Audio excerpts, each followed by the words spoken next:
Hey guys, and welcome back to our third installment of our Set 3 deck previews. Today, I'm going to bring you a deck that actually is with a Set 3 character, and that is Ojiro version 2. So if you're not familiar with that character, I can go ahead and we're going to talk about him and then talk about why we chose the symbol and the attacks and everything else that we chose. But Ojiro himself goes, and he has a free enhance. It says this attack gets +1 speed and +1 damage for each printed attack zone in your card pool. So high, mid, and low. Your first attack is a mid, +1/+1. Your second attack is a low, +2/+2. Third attack is a high, +3/+3. So this makes his attack scale really well the further he extends into his turn. So really cool ability there. Then he has enhance once per turn. Add one attack from your card pool to your hand. Only playable if there are 3 different printed attack zones in your card pool.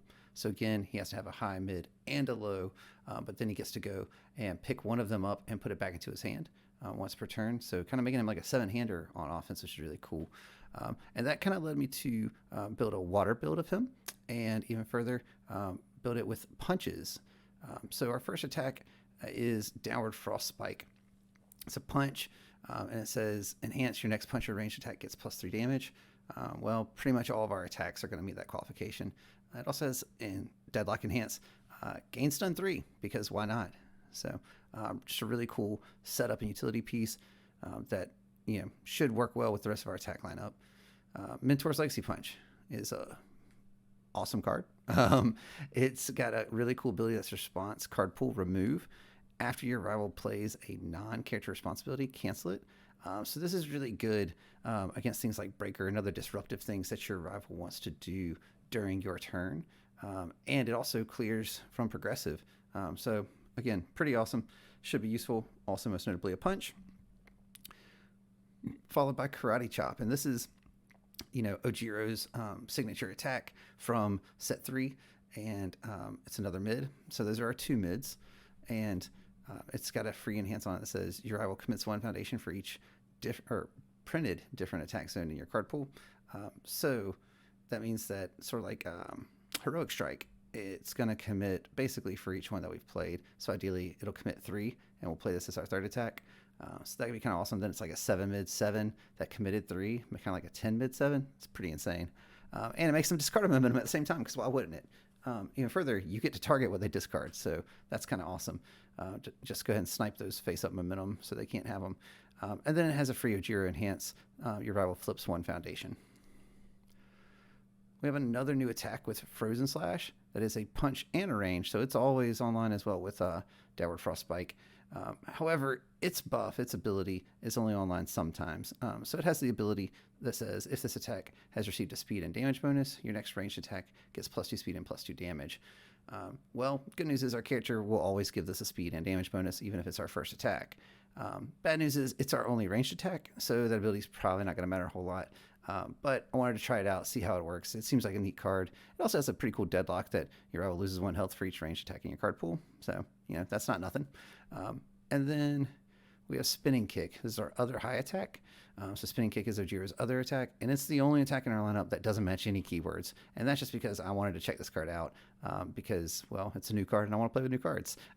So it has EX2, it's a kick, it's a 4/4, and it has the ability to change its zone. So that's really cool. And then it has an enhance. If your next attack is a mid, you draw a card. If your next attack is a low, you unflip 1 committed foundation. So that's pretty awesome.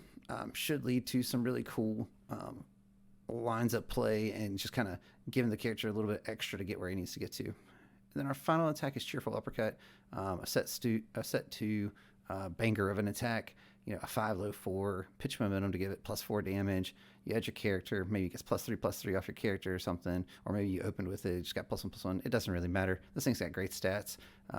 And then even further, it's got some defensive utility as well, where you can go and block with it and disrupt your rival's attack turn as well. So those are our attacks. Again, kind of leaning into the water punch lineup for the most part, with a little bit of the kicks and the ranged mixed in there as well.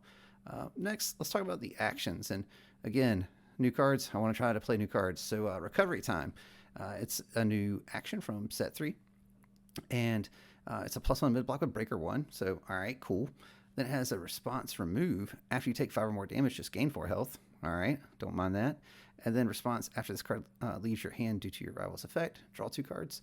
That may or may not be important. There's some discard coming in set 3, so we'll see. But mainly it's there just to gain us 4 health or to be a good breaker block. So we'll see. Might end up not making it in the end, but gotta start somewhere.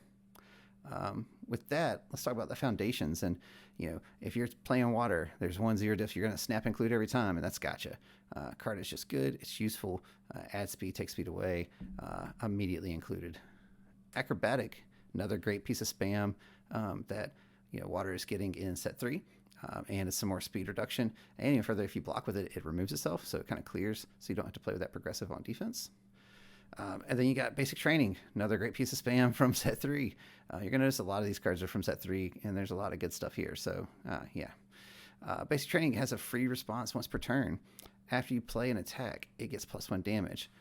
Deadlock response, after an attack is played, it gets +1 speed, playable while committed.